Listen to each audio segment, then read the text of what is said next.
Welcome to another episode of Pat's Nostalgia. Tonight with an action-adventure released in 1989 by Logotron, Eye of Horus.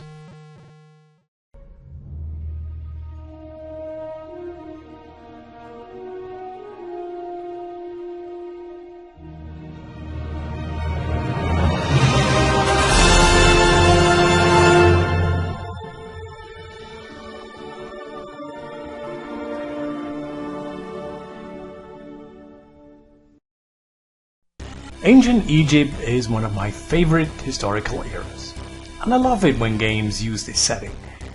In Eye of Horus, you take the part of the hawk-headed god Horus, the Egyptian embodiment of everything that is light and good. Your task is to defeat Set, the Egyptian embodiment of everything that is evil and night. However, as this struggle of good versus evil opens, Horus is not strong enough to fight against Set. There is still hope though, as there is a way to become more powerful. To defeat the evil god, Horus needs to resurrect the unknown king, whose body is divided into 7 parts and hidden all over the tomb. Only then will he have a chance against Set. Set knows this, however, and has awakened the hieroglyphs painted all over the tomb's walls to destroy Horus. You are not entirely defenseless though, as you are armed with papyrus darts, which may not sound like much, but they do that job. Also, in a rather unique twist from most other games, you have the ability to transform into a hawk at will and without any limits. You quickly realize that when Horus is in his human form, he walks like an Egyptian, which is apparently very slow. As a hawk, he is much quicker and better able to defend himself. You can keep your finger on the fire button for constant shooting, which will also enable you to keep shooting in the same direction, much like in a Shmup, and prevent you from transforming back to the much slower shooting human form. So you will quickly start to transform into a hawk whenever you don't need to operate one of the mana lifts, and stay in hawk form as long as possible. You have to be careful though, because as long as you are a hawk, you cannot pick up items, and it's possible to miss one if you're not careful enough. This is no big deal though, as the game uses an open level structure in which you can return to any point at any time. The game actually plays a bit like Metroid, as you need to go back and forth within the tomb to find keys to open up more parts. Within these newly opened sections of the tomb, you find the body parts of the unknown king, which you have to bring back to the Chamber of Awakening, i.e. the starting point. Keep in mind though that you can only carry one piece of the unknown king at any time. At first glance, the tomb looks rather confusing, but each chamber is individually designed so that after a while you start to know your way around the tomb. There is also a very helpful map feature. You first have to find the amulet of the stairs though, which is actually in one of the first chambers you are able to enter, so it's no big deal. Speaking of amulets, you find various of them throughout the tomb, but again, you have to be in human form to pick them up, no matter how high they are placed. The thing is, you can only carry 7 items at a time, including keys, but excluding the map or the unknown king's body piece. So while you are able to save most of them for later, you eventually have to use them to free up room for other items. These amulets provide various power-ups such as better weapons or a secondary birdie that shoots as well, making the game considerably easier.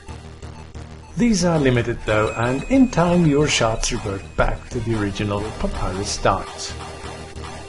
There are also other useful things these amulets can do, like summoning your 2 allies. Anubis will give you a gift that will help you on your quest, which is essentially just replacing his amulet for another random one. The goddess Isis helps you in another way. When called, she fetches the body part you're currently holding and brings it back to the Chamber of Awakening for you, meaning you don't have to walk all the way back. Although you don't necessarily have to walk if you carry a ladder amulet, as this will allow you to teleport back to the beginning. Once you unlock the blue section of the tomb, another element is added to the game. From now on, you are inside the chambers of Set, and he is out to kill you. As long as you haven't resurrected the Unknown King, you don't stand a chance against Set. That means you need to run away from him whenever he enters your current chamber. Thankfully, when Set is in an adjacent chamber, the walls start to shake, alerting you of his presence. And when he appears in his dragon form, you still have time to run away. One of the amulets also provides an upgrade to your map, marking Set's current location. The Amiga version also allows you to use your inventory items and the map by using the mouse, which is handy because you don't have to land first to use them. The Atari ST version seems to be virtually identical, at least graphically. The music, from what I've seen, doesn't sound quite as good as on the Amiga. The DOS version suffers from technical limitations PCs had back then and only uses 16-color EGA graphics, which still looks okay, but it's just not as nice as on the Amiga. There's also no sound card support whatsoever, so the wonderful music had to be downgraded into single-voice PC speaker beeps. If it gets too annoying, you can turn it off and listen to the PC speaker sound effects though. The Commodore 64 has, of course, even lower resolution, but looks good in its own way. It features a completely different title tune and has no in-game music. The sound effects are not exactly breathtaking, but overall it's a pretty good game. There are two game design flaws that plague every version of the game. First, you can accidentally use a key on a lift that has already been unlocked, with the result that your key is gone and the other lift with the same color is still locked, effectively creating a dead end. Second, there are two red lifts that you can unlock when you first get a red key. The problem is, the second red key is within a section of the tomb that is only accessible when you unlock the right red lift first, which is the upper of the two. This aside, Eye of Horus is a pretty good game. It's certainly not perfect, but provides an entertaining couple of hours, especially if you like Egyptian mythology.